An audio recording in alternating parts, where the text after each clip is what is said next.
Well,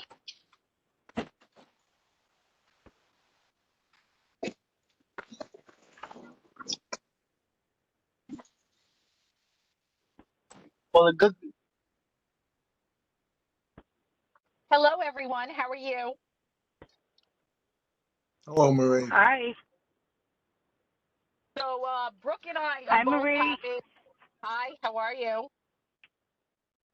Antoinette, Marie, it's been a long time. Yes, it has. How you doing, Antoinette? I'm good, thank God. I'm watching your son grow. My goodness, I'm feeling older by the minute. Yes, God bless so am him. I.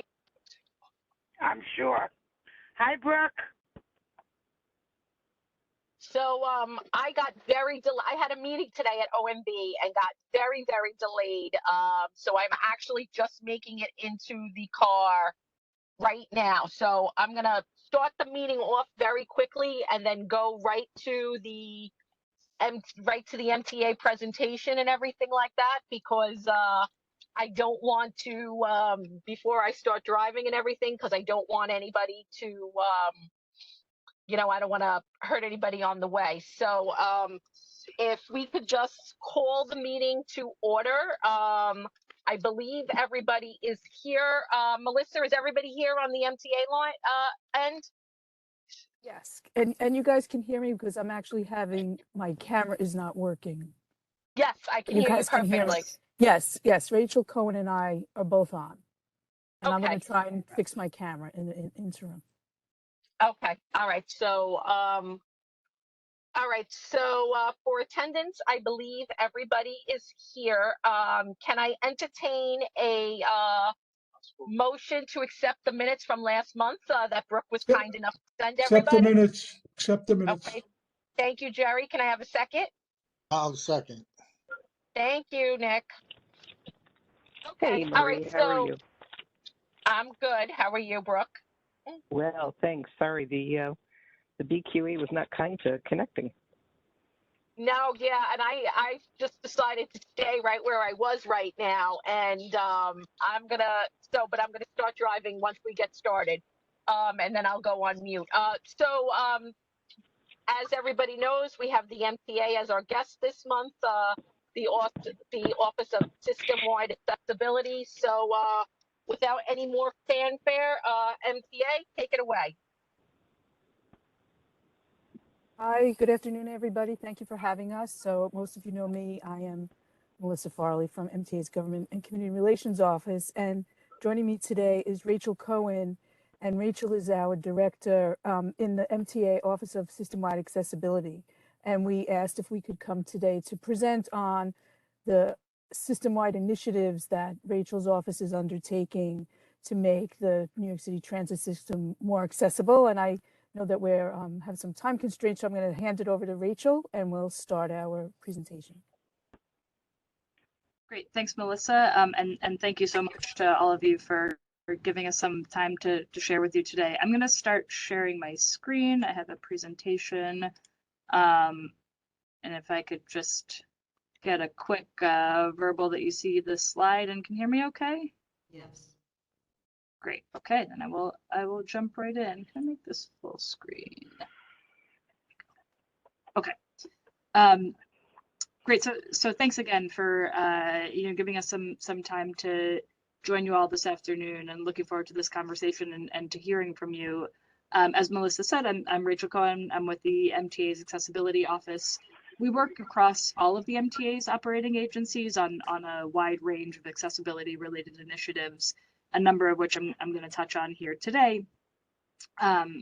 And we're doing this presentation as part of an engagement effort that we're doing this fall all across the city and all across the MTA service area. We're looking to, to hear from our customers and community leaders like all of you about some of the efforts that we have underway, particularly some of the new projects and programs that we're undertaking in this area. And, we're just hoping to kind of get out into communities and give folks more information and resources about some of the MTA's projects that you might not be as familiar with, and we'd really like to hear your feedback. So, we're here today in that spirit, and hope to hear from many of you in this meeting and in follow-up conversations, with your local community boards, other groups, as there's interest.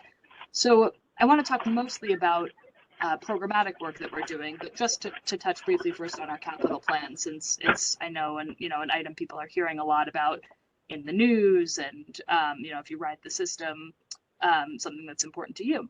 So our 2020 to 2024 capital plan, the MTA does capital work in these 5-year planning cycles. It's a really historic capital plan for many reasons, but particularly when it comes to accessibility. So we've committed in this plan to make an additional 70 stations across the New York City transit system accessible. And that includes 3 stations on Staten Island, the New Dorp station, where the accessibility project is in progress, as well as the Clifton and Huguenot stations. And in this plan, we're really setting the groundwork to, create more vertical accessibility all throughout the 5 boroughs, throughout the subway and Staten Island rail systems. But the capital plan is not just about station accessibility projects. It's really what undergirds, the state of good repair and the long-term functioning of the whole system. And that includes investments in thousands of new buses. And those new buses come with new seating design, better digital signage, which has synced up visual and audio information on stops and PSAs. And we're committed to making this plan a reality. But as folks are well aware, fiscal constraints are real, and we're looking for every possible way to fund these projects, and particularly, our ADA projects, and that's an ongoing effort. But we're really proud of the progress we've made on the plan to date. The picture on the screen shows recently completed projects and projects that are in progress, and there's just a ton of work going on all across the system. And when we say, making a station accessible, what does that mean? So what people I think often think of is either elevators or ramps for vertical access, and for Staten Island, other than the St. George terminal, that means ramps, and which we often hear from customers, especially customers with disabilities, is something that they really prefer because a ramp can never break down, right? So we always look at ramps as an accessibility option where it's possible. Listed on the screen are the 5 stations on Staten Island that are accessible today. But an ADA project includes more than an elevator or ramp. And there's a picture on the screen here at St. George Station where you can see the wheelchair icon, the international symbol for accessibility. And that indicates the accessible boarding area where the gap between the platform edge and the train car is minimized to make it easier to board and alight from the train. And an ADA station project also includes things like that yellow tactile warning edge that you see at this and many other stations. So when we're looking to make a station accessible, we're thinking about vertical access, but we're also thinking about customers who are blind or low vision and kind of the full range of needs that folks might have in using a station. And has huge benefits, and it's also what makes those projects often, complicated and expensive, frankly. So there's a lot of work going on. We've made a lot of progress, and we have a lot left to do. But as I mentioned, the MTA we're really fully committed to moving forward and accelerating the pace of accessibility. We made an agreement this summer, and there's a picture on the screen, a nice press event with a number of disability advocates and MTA leaders. We've come together and made the first long-term agreement to achieve system-wide accessibility in the MTA's history. And this agreement sets the framework for basically a 30-year plan to get to having almost every station across the system made fully ADA accessible. And that's something we're going to be working on, for many years to come. But having this framework in place and the commitment in place sets us on the right road, and we're doing everything we can to get there. So that's a little bit of what's going on in terms of, capital investment in the system, station improvement projects, and other related stuff. But as I mentioned, we're doing a ton of work that is maybe not as visible in terms of, infrastructure work, might not get as much attention, but we think has real customer benefits and, sometimes can make just as much of a difference to a rider as some of the capital work. And there are 2 particular things that I want to highlight on that front.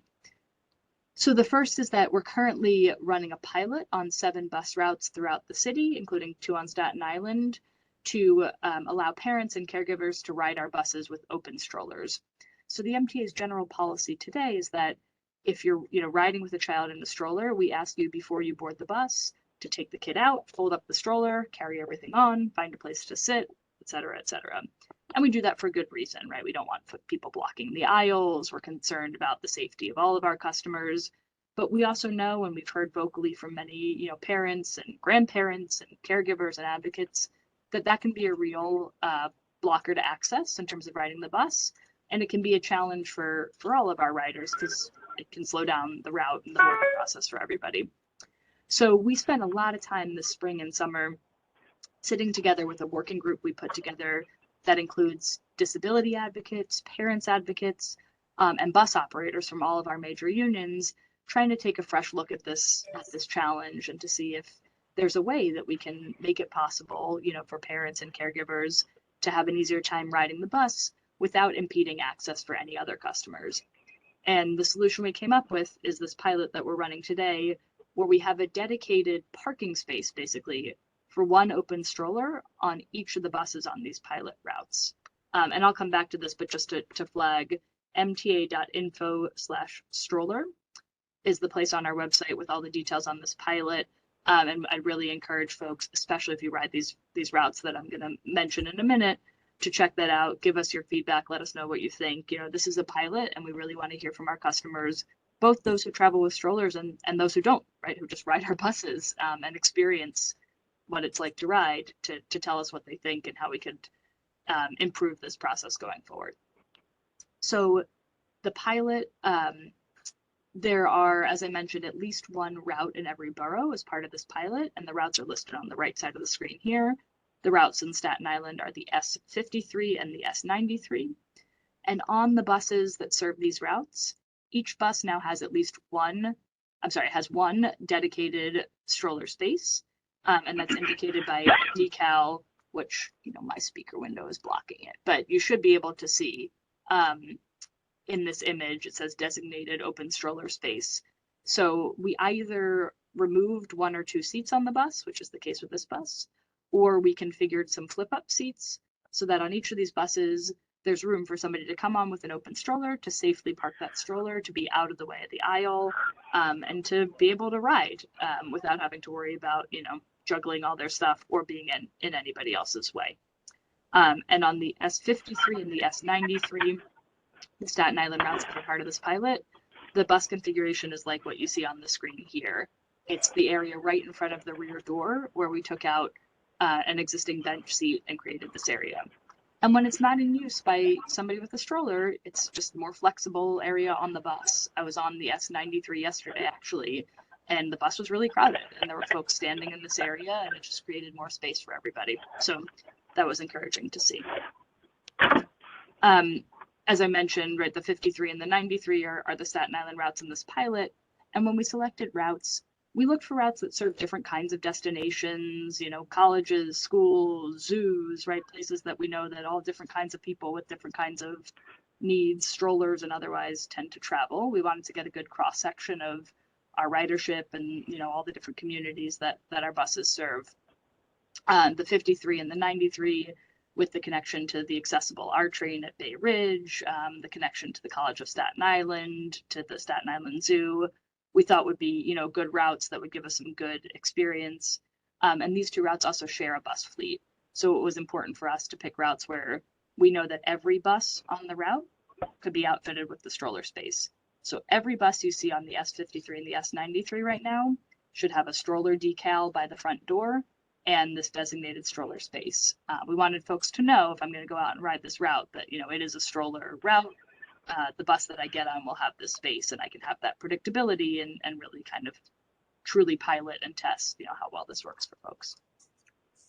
So that's the stroller pilot. And then the other program that we wanted to make sure folks are aware of is that Omni, the MTA's new fare payment system, which I hope folks are familiar with if you're a transit user, is now here and available for our reduced fare customers.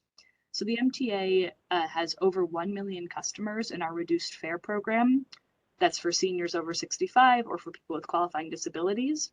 And we are, as of just about a week ago, officially bringing those customers into the Omni world. And that means that you can pay for your transit trips with a smartphone like you see in this picture, or a smartwatch or a contactless credit or debit card.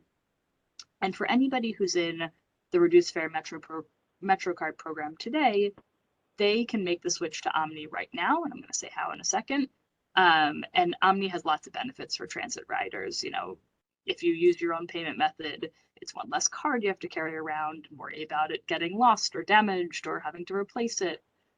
Everything it's pay as you go. So, you're using your digital wallet or your credit card. You don't have to load value ahead of time or go to a, dedicated machine to put money on the card.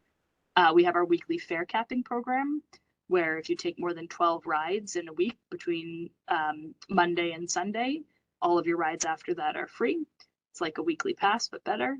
And Omni has accounts, so you can track your trips and your spending, and just gives customers, more information, kind of more control over their transit experience and their spending and really tracking all of that information.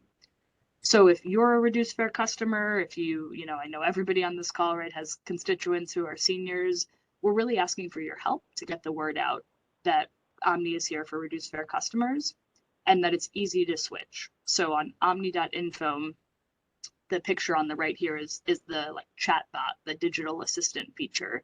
You can go to this website anytime from anywhere, click on the digital assistant, and there's a button here that says switch from reduced fare MetroCard to Omni, and it'll walk the customer through a simple couple of steps. You create an account, you put in your MetroCard number, you put in the card number, for the card that you want to use to pay. It asks you a few questions, and after about 5 minutes or less, you can be all set up and ready to tap and go with Omni. There is an Omni support line, like a call center that can provide assistance if people need it. And if somebody doesn't have a contactless card, or they just prefer to have, an Omni card that's more like today's MetroCard, that's just fine. Those cards will be coming in the next phase of the rollout. But if folks are ready to switch over to Omni now and take advantage of those benefits, the option is here. We want people to know we have several thousand customers that have made the switch already, just in kind of the first week or so that we've been publicizing this. And I think that so far their experience has been really positive. So like I said, we're happy to talk to different seniors groups, to advocacy organizations within your community about all of this, and appreciate your time and thoughts and how we can get the word out to more of our customers about all this great work. So that was a ton of information. Look forward to more conversation. Thank you, Rachel and Melissa. We appreciate it. Do any members of the board have any questions?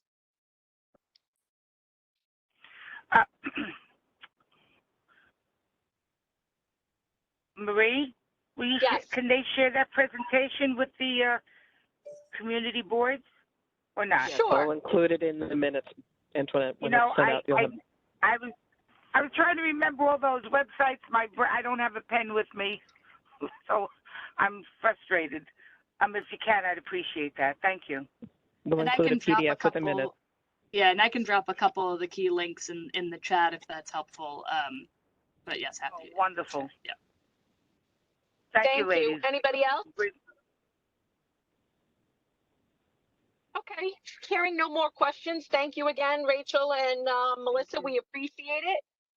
We're just going to move on now just to finalize the rest of the meeting. So we did not have any correspondence this month.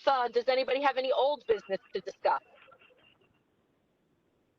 Does anybody have any new business to discuss? Okay, can I entertain a motion to adjourn, please? Motion to adjourn. Jerry first. Can I have a second from someone? I'll second. Thank you, Nick. All right, thank you, everybody. We will see you next month. Good. Be well. Thank Thank you. Thank Safe. you. And we'll get the presentation. Bye. Melissa, thanks. Thanks, Brooke.